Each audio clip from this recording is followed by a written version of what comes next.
Okay. Mun yabe me grunuma. Tabe nima yabe me nimindini. Nimindini yeso de mande nim fancho be nimindini me ni de nim sa ni matina emission sa ni matina dare. Nimma sa ni matina duwa he nim ni de dare ni ma nyin pa na bitina. Ni ma nyin nim pa na nim bitu nim nyo ba nim ma nchu. Be pa na be. Nimma studio na be mun yabe nima nim ngap nyina nimne. Imo avuku Leonti Alexis ita kemi avuku mo babangea ita me ate Leonti Jean imenye donné Alexis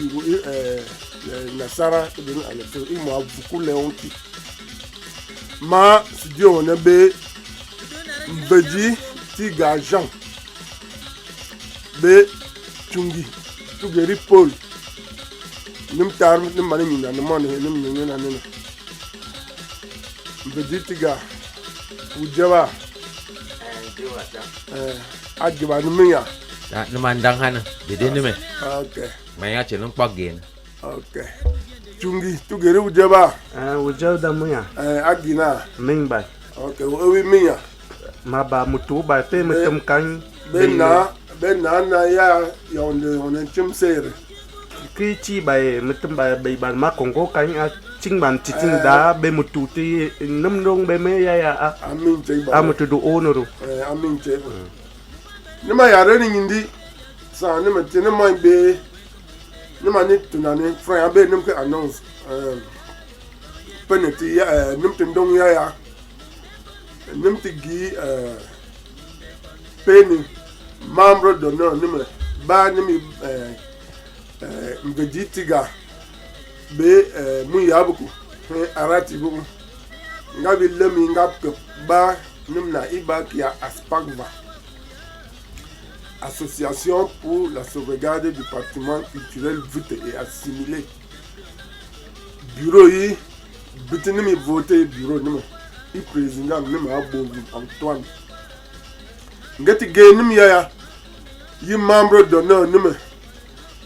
20 chef de canton Mutebe Ingeya Isabem Justin Majesté Gamengati Gamnum Kwe Mutu Anime Sumi Ama Nim Domina no famille Bangvute Layo Nim de Gipenim Venima 20 chef de canton Mutebe de membre de Nonima Aspalva Nge Gambanim Hedu Fonina Nandivite Gamun Yabunge Nime président nime ti aya ye nyindiru ngeti nanga yo nim to go tum nanu derwa gomna ti sananum enana ku deng chutu gomna deng ti banima aspak vak Cameroun de no be nim frère du ben règlement intérieur des statuts président nima bovum Antoine Inange nge yo kubilene tivite kubilene fadanga samda nge sonanga juk nimti nyang juk aspak vaki kwa be nimku polo be mutam beti tine vitinu aspak vaki abe mutam ki ange nange kika mben ogba mutuche mben ta photographe go an photo président bovum goni nane goni mukni kwa beti kwa beni numu gena mven fada kubeki muba nge ogba mutuche kia sa yare vediti ga mawonya ni ndia paso utidu no brubte anyi ndigo winding nim fandu beni presentation de wita no inga enenge vuku a no yoko a no inga enenge tugeri tungi a no inga ene utidu no te d'une présentation que le tourner à nous même que tu donnes on dit vous cousa ko check ba num dundang no beki lai gom vanep beti ya na ba ku duta na bahar beur get nyang dem tine vutep ben no bokwe mveng idu ya eti nam kunoko beti kuib nume mvenep idu geten dum tineru yaka tati metebe te gamnum yaya banga gamnume ta menum tumnanga naba a du nama pane anam tumna changa president nume no denam kun be no du geten kare be no matine be nop song re du vuku ba Vaji amadu bon wanum be na ban if pas num tu du wana tu butu ya kno wa be na num inga be pas numa num yare be ngwe du ya na president num bovum Antoine Tourenge a Bikobe Solange deuxième vice-président beti vice-président yayi tene bem fokin da ta doni ni kes geten bem fokin da Touré Noku a no du geten kare du Nimti Alvin Nyinche Lugua Nyinche Alvin nge du geten kare no matine duche tugeri chungi nge du en matineru no song du ogbe ne be pere nyindi ache vuku Alexis bon no tu dubwe yoku ta no dubwe okne be pere nyindi Mvesibe Sinclair de denem along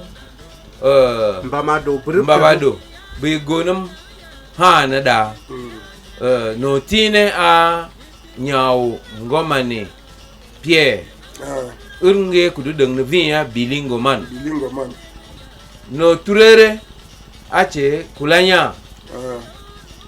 Justin a mvente okba matu beti no vete vin te gesore ngia ngap deng ya baena no mge du deng wa nam tana chenge wane du no kule no ku a wane du che no kule no ku a nga okba matu chekba du lum suna bueno mbakong Hervé to bueno no mbakong Hervé kunge nga maduna nyem veng matebi a nga ta bueno makpane nge go meyesan tangaluk du matine brebe a beti nim to mon tangaluk Benjamin nge tani mi o tangaluk tu wutini pen yoko am kan nga tu go nim to mon bweni mebi nim nyongti Yolande rol nge aspawa wanum tu na bweni nim to nga mon bweni nge to ni boy empêcher e wuta da nge to be rup tutup che nge du no go boy nyongti nge du no song jiri a no matine che nga du kwa che no peri nyindi beti num nyeng ho ya ba vute a kunge nga deng vute nga deng che franc nga deng chang che English kidu nga do no tajer ne mai a ameo do nyi ke to num te nge gamba num ming tindong ba ming chungi pol uta bo gukuno tana num wi po bo chekwe nam ma fete ni na ni me fon yo ku be groupe guri tarif na sepri te tumi yo me fon fada kuno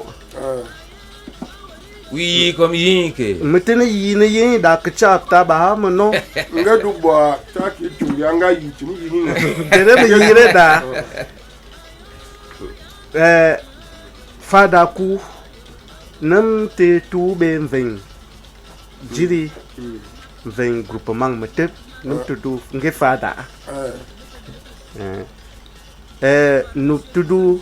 tam ga te chang ni pi ni nu tu nge pi nani ta boy che ku nu tu ben nam ngap tare kumo be i muchi mi dang chu te manga gaten chende mayo hawa be chi tam ge fen yo konga gi ta tene no pen be chi ta tene no ki ha memoro via Justin betinge ta tu va che boani Justin bag ku bue nam lai nam yang ga nyin de ne no nam do ona Justin isare are mi dang chu nyonge ndang bang kno be chi nga wa kanga chi nyonge ndang ni nam no ya anachia be chi bwa yik kwa na mundungu du kuno yana tamni numero u be television a ta dunu du fang na vite do bi ko no kwa dun be mundungu yo nge buna bwa no ku tele ba jiri Mark Philip gurku nge fon be tati ngabi gi jamanchi gurku no ange gunanga tele kuno kutanam pe telere biya te kuwingwe gyochono do Cameroon ru kido tum yen kai avion be kung tugo no pane ge guinanam tele ke ge tomunanam yoko nam dangi ge ndingnam nam tudumu chutuk tum de nam te futi kwa chi gin ko yo kwa yani ndo te no kwa yani ngiri te na da nam nyo jiri ge ndengre me lam chunanga nam ke ya ina banga mutuche nge ta a min bechi muchi du no du dang chuna kejiri ru tamero gadi nyinte ki on ya yika na nipe Noé Majesté Issa Beyem Justin nge chef de canton Djira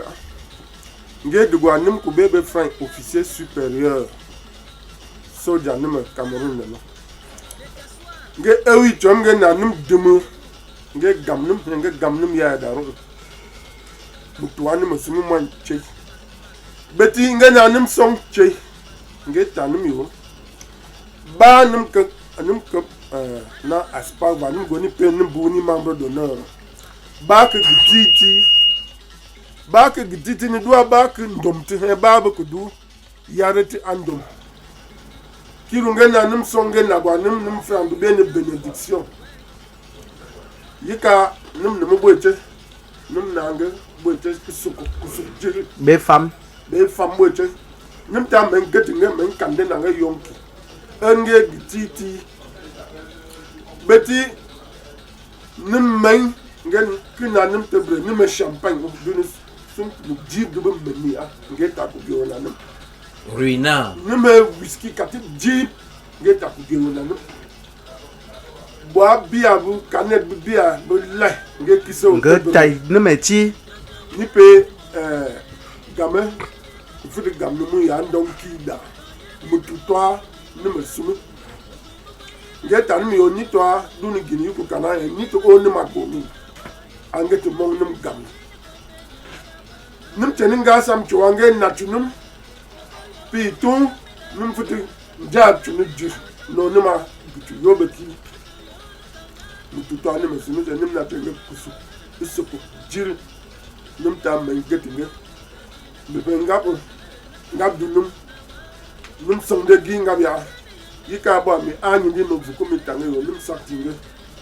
nim dino anum nim dingo je dim bu ming ba nim du ben nge ngapo ti ku nim churo na nim si se ku bo je nim de nim ming ba ke nim ponga ku ko ngap po bo je nim ndi mi ni nange yake yika nge tanim yo yini dito na sara ti yilla yini yo mi si da kufani gbanga ya na tami vite nukwaku ngawa ta vite mama jena ngam lu tinge no ngam lu Cameroun na ngam lu penge yika ngeta yo banum kamna aspak vave sauvegarde patrimoine culturel vite et assimilé ba que ban de nous tudu vite de waba de nana nim vite nimako enim dubo chebe sa nim tine mun nim nyasa soleil yikum na nim radio ngeta nim go nyane nore abo chen dingna da ku dongna la bank ko ika vite Amen. Amen. Nyasa soleil num nga ndenge abana jiri chayo. Beti erne me fon langkin be nyom nga nanam be kuchuk nam du na nam deng te ayana ke mbeng metebi yana aspak vayat nam de ya kechapki len mengwe ba nam ya I gina mi at boy sa ya ba nam ya nga be so nam do kwa nam go jona nam go kun nam kuin ku nim babado nam be bili ngoma be wi be mo mami be muy arati Michel be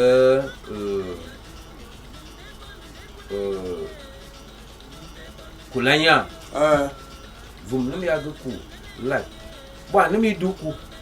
a ba mo yangu mveng yangba ge benam getana mveng mutebe yana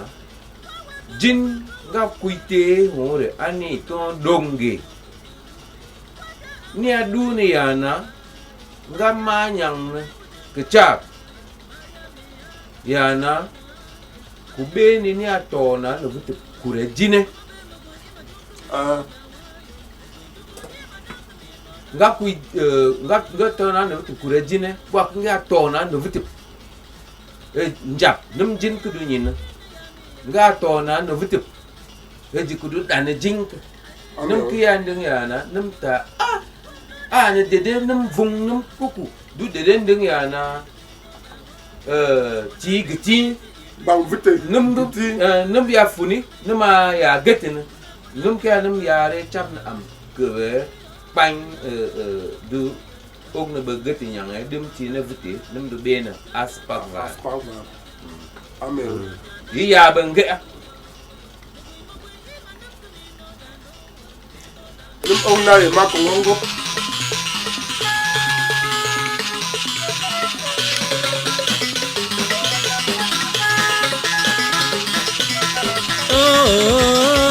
amang nireya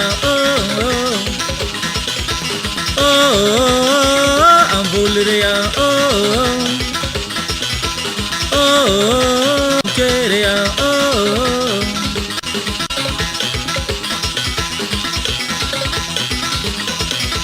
wayen kwabe mang nadutia mangi duti mang madwanam nyangaye oye bana magya kubemeyo bana magya magurayo daye yo ya kuchyo daye yo ya penjo yo nugu dwala guyo nam jumlere yo sonam aburayo sabsa waye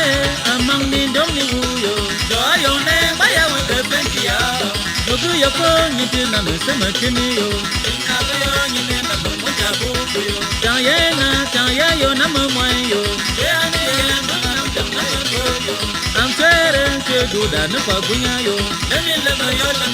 buy a jam. You're going to be Yakuji. Whenever you that will be Mopati.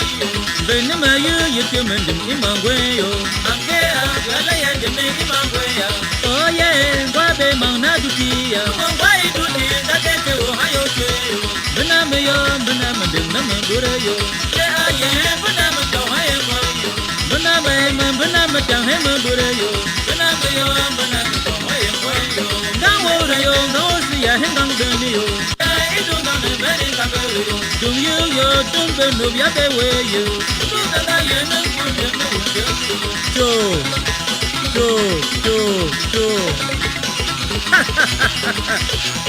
Ça c'est bon ça.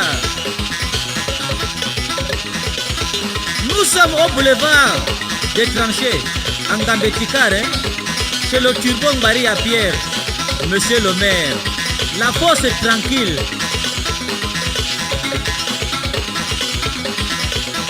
Ane choya, ampulako, libus. Coucou, der, coucou. Michael Jidas, Yawori. à un pied, hein, à la façon de Wango. Le t'assois debout, le t'assois debout, le t'assois debout. Isoko Cheba, nim Fenchoti, nim na Guyo Raphaël, Guyo Stop Isoko, the ir artiste nge Arati. Arati du mbamba do diri nim tivite ya. Nga be don, nga doué, nima samata bache be fa nga su doué. Nim na nga Isoko, be wa minga son na numbe. Mbajini magisanan be sa nim tine ti a. Wuta be ndiku bo ndim venebe wutu du ni ngini wa nimina ndiku ngoba Vuku du nindi aspagva nam yare bekira beti aspagva mani du yana bah be geti nyange dim tiene vutbi ben bekwe nem ke nem ya be amyana ne ba vinte longre amen. Bon, du pen kata meng bebrep la. No ya du kuna ti ngam ya du bwe chewe kuna meng wa pe David nge du no meng jiri a nge che mveng. Amen. Taya na mveng du no meng na. Amen. Aspagva ogbem venep adonum venep la ngap helengal noku benyome du nim ngabe nim taya na dim tine ti lonre bo ngap kudunga bene yana chef traditionnel chef du yana no gomna tradition du che dim nime Tina yana. dim nime tine tu gere udu tane ya am venep o pike darore du yo am gap to do no do getene sum ami meng gabi duche no meng number te ku nge chare a bon ngabi duche no do nding nejir tumna no bangabe penai pen vi fond ko pen vi lere anum no do i kunuru cirkuno gabi dun no do kang na bangabe ru kang na bangre darore cinbe panse dunobe nebe cine a beci nebe cine kwa lono bang na me duna lono ru kia kechap ci kuneng ba du buena ngwe sani na me sonde churike njeken venabi bang vitabi no adu nam kwanyina beci ya num fona fada jeri ci betuno pie tikene pie veng isapire be jinga kwanam gamni be jinga famneme be nebu nyomenga nanme nyom be neb klai anana kchabio mvenu vite abe be nukutu kwa iyogne engabe adu ngap samgumi Amen. adu ngap samgumi Ngap na se nim la nim vite bla nim sem na wo. Ndike dukia nipe ba aspangare ni mitini mayinju. Ba dire a eti ba minga. Ba ke goni boy ni be ba bu ko he vite Cameroun. He divas. He codé comité de développement de life. Onim ba tuna life. Be aspangare. Nim vite kwa dangna nim sem to wum. Nim sem to wum. E kwa siliboche nim luo na kwa dangna na. Bankwa ti Cameroun no kudubeni vite yika boa ban bejibe ya benum am aspava num wi chom patawu num gi fani ba que a mven mutebe chef de groupement muteb nawo num fan be bénédiction nge famtinum nge tanum yo ba que gititi ika num na nge kusu be gam num ya da jama na tu ni a jam vidi ni to bo wudu du ni mvenebe gisem ban dikiti mita ya na mveneb ba nam du gom na kata do bekata no mavi mven idu bwete faran aba che David do be no lai nemeti mven idu bwete faran ame che beti ya na ba no du fana kata men que go pen Judée nga ya be lieu saint de lieu très saint qui du ya do be comme men ya sarin be ya sarin dongre yi ngab du tun be map ya wa ya ma du ne fani kita ya na bon nga du gëna be lieu saint be lieu très saint nga de anana pour femme be ñomé be jaamu be num ñoo be las num ñoo la nga ba ku num hu ta ke be ya che gina gam ba nga le gam nga wa ganding tene ne be vin sure mumi ngo nyabe nding tene hono tu hono fam sunu ma jam bon ga dun nam ko fam ya che go no kwe ame che nyome be chong ame che be ke chap chuk lai cha be fun mbe ne du nam ko aspak bataya na luwa nam ko long nam kya du dunia na nam mbe ne be du pane na ma e pane nga ba nam lera nam du nyinere nam sokti mveng tekene nam sokti mvenyo babuti nam sokti mveng gangdune betingi abe nam ba lai ame che mven vin ogewa sa nam de baki nam ma chenga man nam ma ban ban bangap lai nima fen ngab e businya nam ma fen nga ba busi nam ma fen kuiben ya nama nyina no kwe ya na ngab dum tine mbugra bwa no ku ya adam tine ngab tinde ka ta men bwa num du ta no nama fana ka ta men ku no ku ya na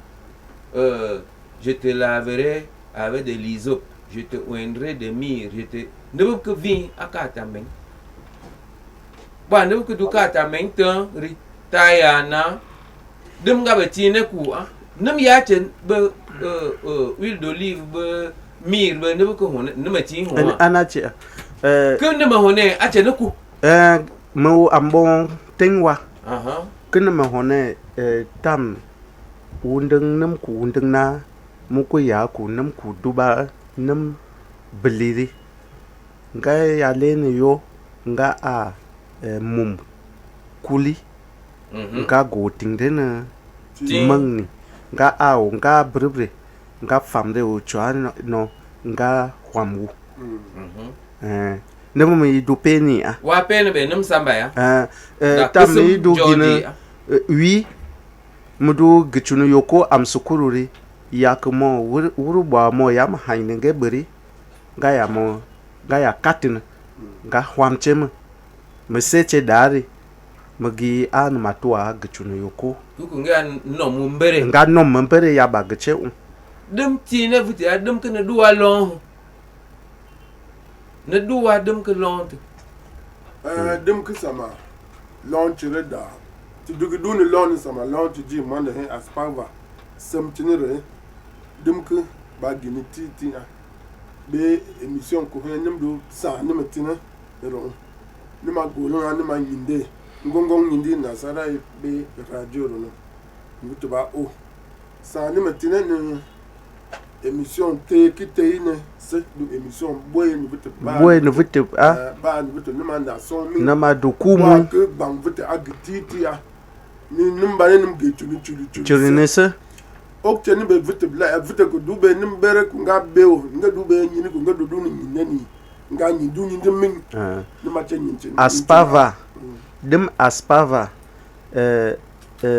ne be am hanghui no da chene be am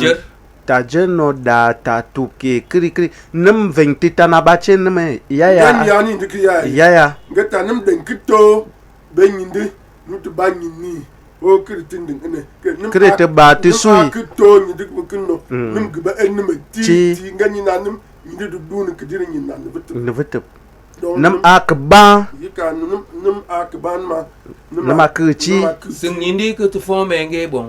ngati nyi tu nim ta chenga nim oktu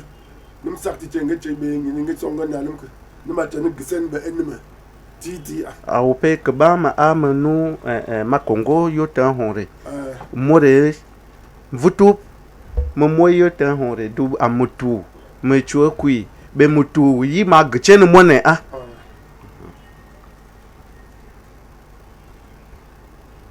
nima otugwaye nima kongongopa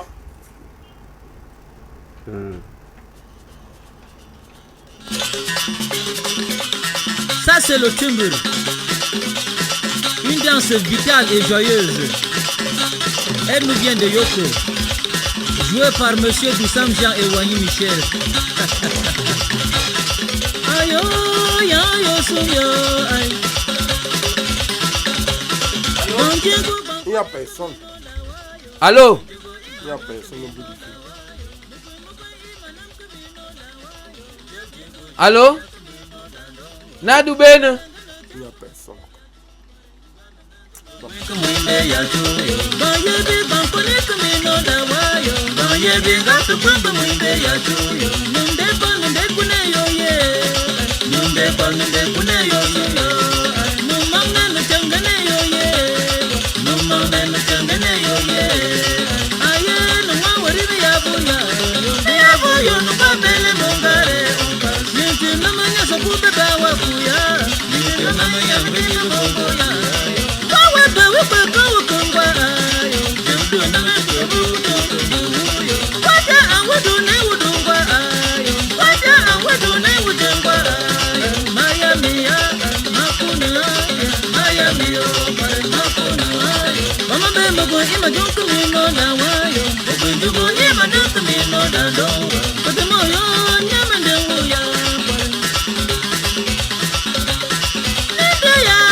Les cassoirs. Ah oui, les cassoirs debout. À la de Wango.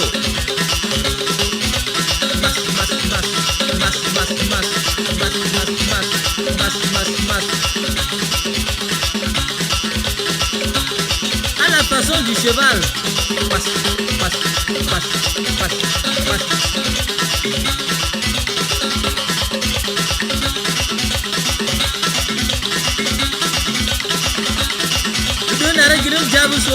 Ouais.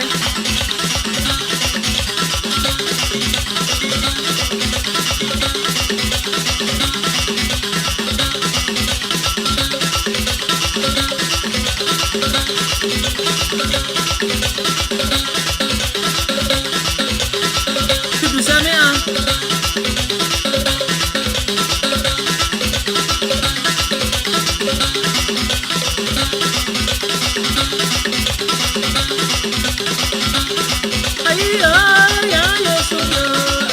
Toto waya na tumongwe meya. Baye bi bampone kumino na wayo. Baye bi kakogwe mwimbe ya tuyo. Mugwe ima nam kumino na nowa. Mugwe ima jom kumino na wayo. Nisosi te gwini kombe na yaba. Na yaba yo mako na ye. Loko yo wana yang me na waya. Waya me na wajo meti na wayo. Wajo yo nukang na tinu ya yo. Nama na wagana na mesena mo.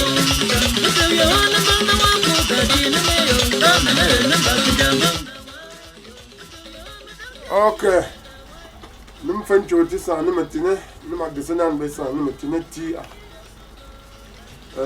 Pendant que on a nous d'arroyer à la monument, nous sommes Ingia Erkas. Là, nous faisons un clip moins dans, je crois, 30 minutes. Carrefour, Beignet, Manguier. Nous donnons Erkas, nous avons donné peine. Nous avons tourné le clip, nous avons taxi dans nous avons dit Manguier, Carrefour, Beignet. Vichon moi. Vichon 11h, moi je maintenant. Peine nous donné tenami aki. Jean, moi ben ça pour donner tani ben. Que ça n'a pas ça petit. Madu nyina am dem tine. Wena me. No te bin bukti dem ga be tine. Ngap ado bu Chịu. Ngap ku tin. Adu nam deng ya na. Amen. Dem me tine. Apoche min na dua na mbuk dem na me tine. Na maku beti yana wugi banku beno wape na kwa kwi ne se bang na kure ido kwa na kwi ido ko kana kwi ngaba be fara no museng gona akana na kwi jukso Mam kwi jukso. Mam kwi dem ke na dem na mese du yana ke chap ne ya du ndong na tin itung na ngabru angap gbamban na beti ngab gbamban na bangku be ke jip tin ya tani yana kundung na nem ke itung na ngabru adu ni yana nem achu nebum na meheji ya yare nem de du na nem chak gane aku beti moy num tene ta yana ku ongham ku a mukoma kwa ge kusena kul nda due ya ku num tene ta yana ku sang na biti te yana num ding chu manjara Ame chong. num tene ta ne bu vi du ya du kumi nama chaki gane I du num ya du nyo ku ji ya du ding ni nama gete dimke Ame chong. nama fobe nam lung nama fobe nam queen nama fobe nam jing de nam nyanan ade nam pe no janding nam do be ni chinois ha mo ngaba ba bur ngaba dum ngare ngaba e beki dum ngare nam aduna nam duye beki ha dar ne bo vi ya lore aduna nam vungtu nam tu geri upe Modo nying pi na jir wunding kenoa ta amne jiri ko kuibe comme catholique kuibe comme Jean-Paul II ngey ta yo men ona mu yunwo adunu yung be nyindiwo adunu kwanga mumna kuku kwananga demna be dem wochine ni à peine vum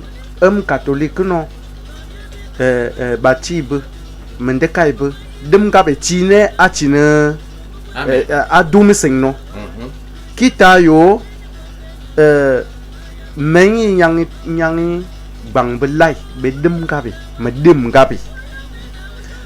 bon pen kecap ne tawa yo leki dem wochine nasara tana dengar dem wochine idu yare kecabru dawi gam kecam nasara wudu dem wochine gatwa wudu tuwa dem wochine ube kecap da ufopti chua chue wo yairi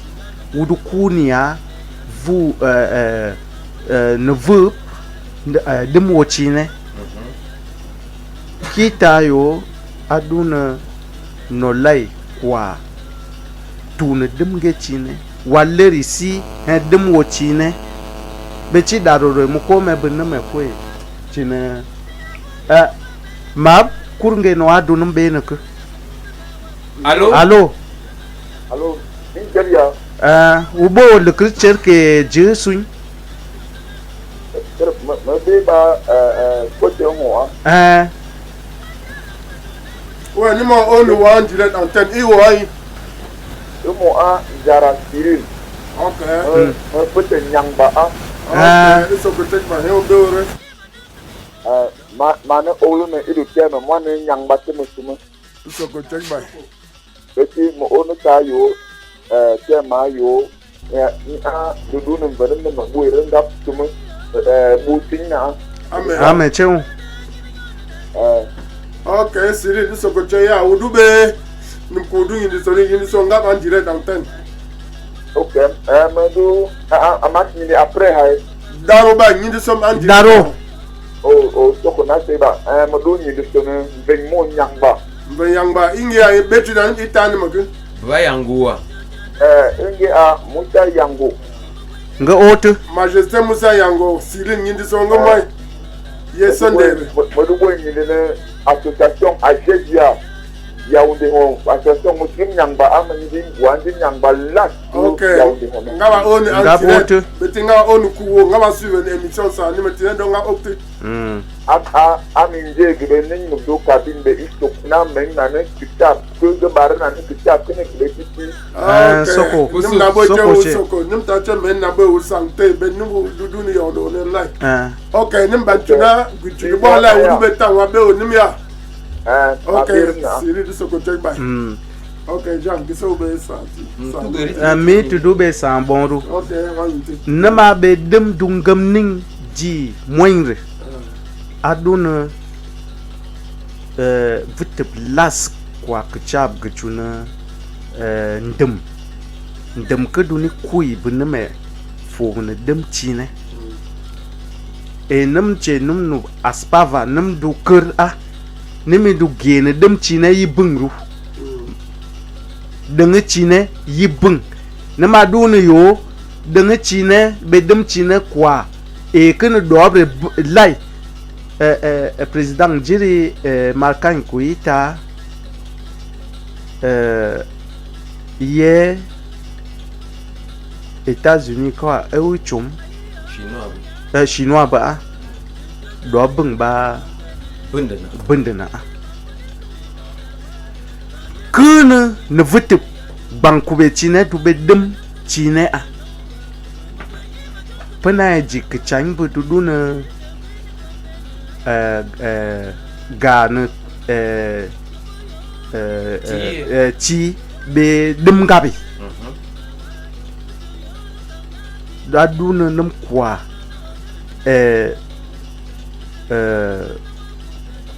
nam kwa vungchuna dem na me chi ne be wai bu na me pena ji timbu no vut ba du no one timbu tam du song na ngap du ono guyo song na ring ba gang na to tajoro be dem chi ne ga na na vut sir amen bakari ku dangi yo pe dem vutia ina dem vutia ina dem vutia ina bon ye moinde aduna nam sokte elkas henga batu ne ne klim ge ku dang che yo vite idu tourner ne clim ge kuru donc dem ge chine ba tum ne clim ge kuno kuku won ga du song ni ga song na bang no an ga song na nga song nga vung chuo dem ge chine na ma tu du ta ni ma tu du kia chung ni nam na so ko chen du na bang du to ni na nam song na famille adwane na nam butu nam da na nam ne bang me tennis ci Cameroun no nam ne nam franc du ben suit bi se nam du ba bang ku dem da be vum gung do ba ta ku ma yigana nam e nima be nam franc be particularité ku na kwa nam ko ni au moins région tar Cameroun no bang nima e to ki beti ni me donné ta ku ma yidonu bang suwa nga do no bang su be to back adu num du to be ni ke jan na vuku me do tane ya na namu nyin ke ya na ma me yo vi ko na ma ba bwal ba che ya na ba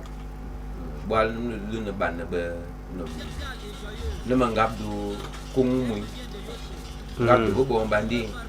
nam ta bali nyonga be ngwa be nga ni no futi wa manu penge pen northwest ya ku be northwest pendere ngwa aku kuma dan ku bali nyonga be bali kumba bali nyonga nga wa kuna makongo nga be makonge da makongi be timere me oxe me de ti good moroko nga be makongi ne makonge se mi so ki anyi mu ka bon do be nyindi e sonuru amen bon moi abene yana ne mata na gum buwe gum nga be gun bon ngam lutane yana wagi na ngata wugi ne macheta wugi nyinde breba do nyinde muy kita haye aspa baba nia gina tom gina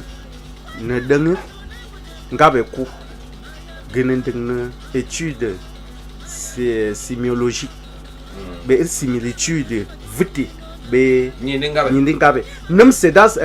Cheikh Anta Diop ten deng be nyindi sere be nyindi kamit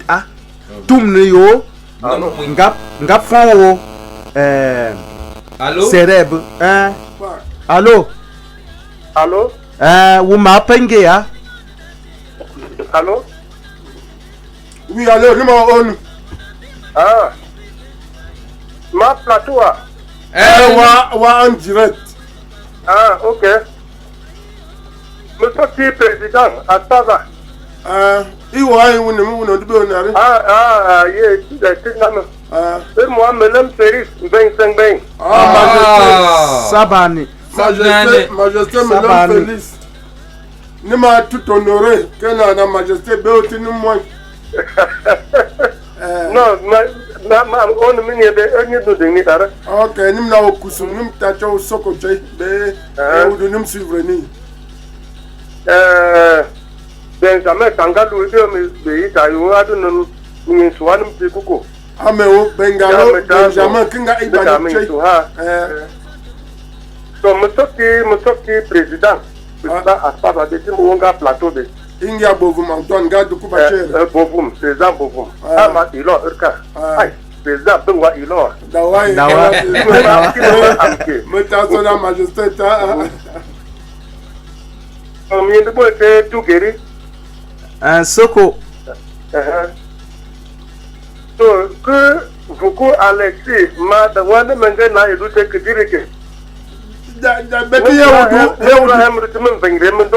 Heudu chum ba mudu fenu fada sangbe uda mu chamsan dai ufu wa bala mudu notable wo sangbe yae min gwete mbeji tiga numati sokoyo numati be irmo mo o mutu uche kido madulu am bwa fute duri madulu mahanen jakuri eti ba udu fute ton me fute num don tinire adu num dengan jakuri nu fute bla ame e kuore tiga tire duane tiae gar Utabiti gaya na akan kundare ni pa isuri tiga erni dun ni de duane tiga rai ma che num kang chi a kidu no wa yo ugonum ndong na d'accord monsieur de bangi tiga ba no so batim mu teye man de o be o nim de no batim mu tujembe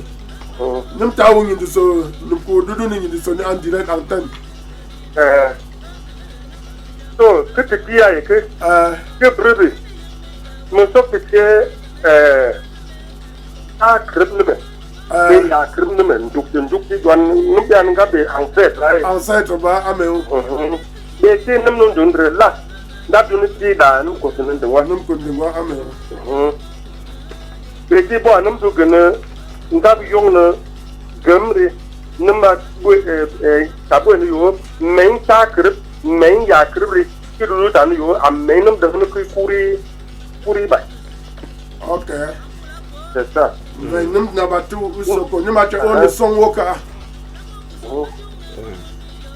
ma du gsen chi be num moye mvai ucha ya ke wanyi ndi so ni kwa ngagi okay ngagi utadu ni tugere mtudu gene sa chi a adun